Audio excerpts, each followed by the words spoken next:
All right, let's bring in Sky News political editor Andrew Clennell. There's a lot to talk about. I don't want to waste time with a long introduction, Andrew. This is just extraordinary. Let's talk about the mechanics. You know, whenever I hear government policy announced, my head immediately goes to, well, how will it be implemented? I'm always thinking formally of a chief of staff hearing someone announce something and think, OK, how do you line all the ducks up? I just can't fathom if you're going to supposedly lock down 36 suburbs in Melbourne. How do you effectively do that? Well, I guess he's getting booze bus police to stop people, make sure they're not going where they shouldn't be and fining them $1,000. That's about all you can do. Other than that, you've got to rely on the goodwill of the people concerned. And I thought there was a good question at the press conference, Peter, which is, are you concerned this comes in at midnight and that families who are going to go on school holidays are going to take off before midnight tonight? Geez, it'd be tempting. I mean, they missed April school holidays. They had to homeschool for weeks. They were shut down for weeks. You know, mum, dad and the kids have been stuck together in a house for months.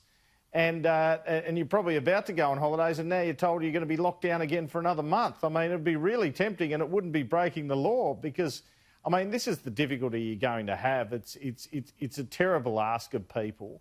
And I think, you know, you raised some very good points earlier. Essentially, if it was just happenstance or accident or bad luck, as so many people have been calling it the past few days, I've never called it that, then people would accept it.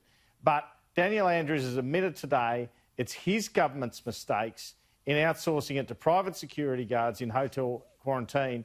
And for me, if I was locked up for a month because of his government mistakes, personally, I'd find that pretty unforgivable, Peter.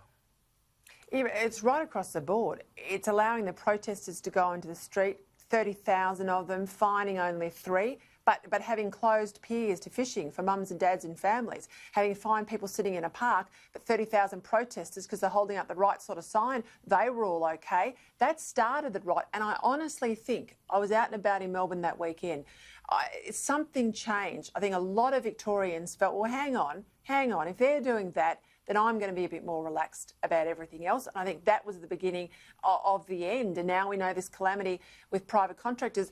I mean, you and I talk almost every week in the middle of the crisis about Ruby Princess. We spoke about it often. Absolutely catastrophic failure. In comes Gladys Berejiklian, gives the whole job to Mick Fuller and says, sort it out. I want you to be tough on the borders. Surely that sent a message to every other state leader.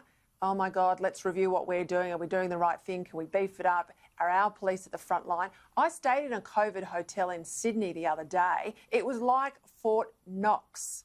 And in Victoria, it's just hapless private contractors. I just don't understand it.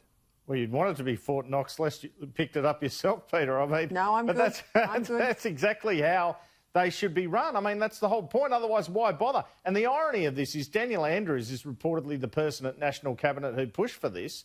And then, by his own admission, he stuffed it up. Now, you make a good point about Mick Fuller. Basically, Gladys Berejiklian said, I can't really handle this, or my health officials aren't all over everything on this. I've got to have the police commissioner in charge of this response. And he insisted to the Ruby Princess crew, you are not coming on board unless you're dying.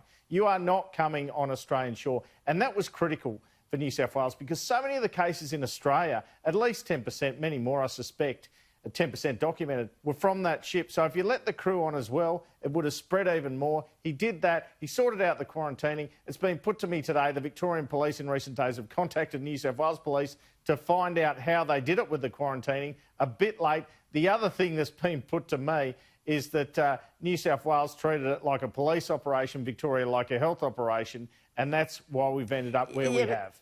Let me just grab that point. That's a very good point to pick up.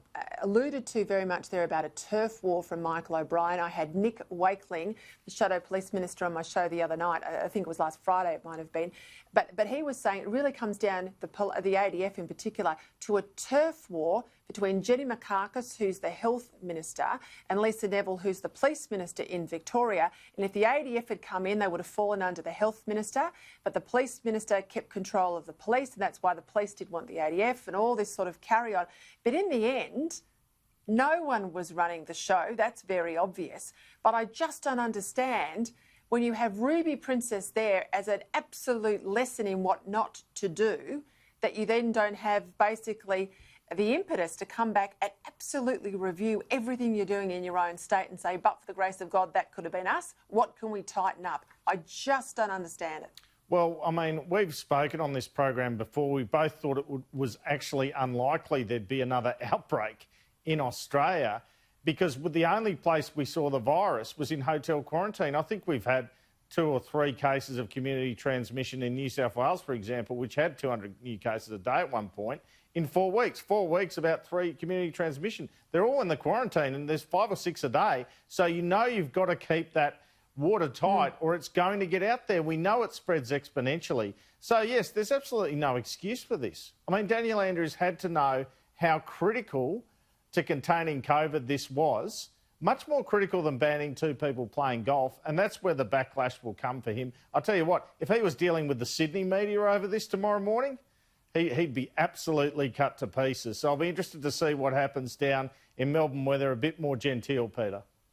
I don't know about that. I think he'll just keep pushing his officials out. I noticed there was a change in his media strategy. Once this broke as an issue last week and he had those climbing case numbers, we saw more of the officials and less of Daniel Andrews. And now he's obviously got to deal with the big issues today in the lockdown. But I suspect he'll try and withdraw himself from the media after being a feature for goodness knows how long, almost every day. This is a very political state. That's a very political tactic in that. I've got to leave it there just before quickly we go. He has had a downturn, hasn't he, unlike the other premiers in his rating in the latest news poll out of all of this? Yes, and, you know, all leaders have done well out of this crisis in terms of their poll results. I mean, he was down 13. He's still 72 approval. I reckon that'll be into the 60s or 50s after this. I mean, he's basically had to come out today and admit that it was all tied to the quarantining.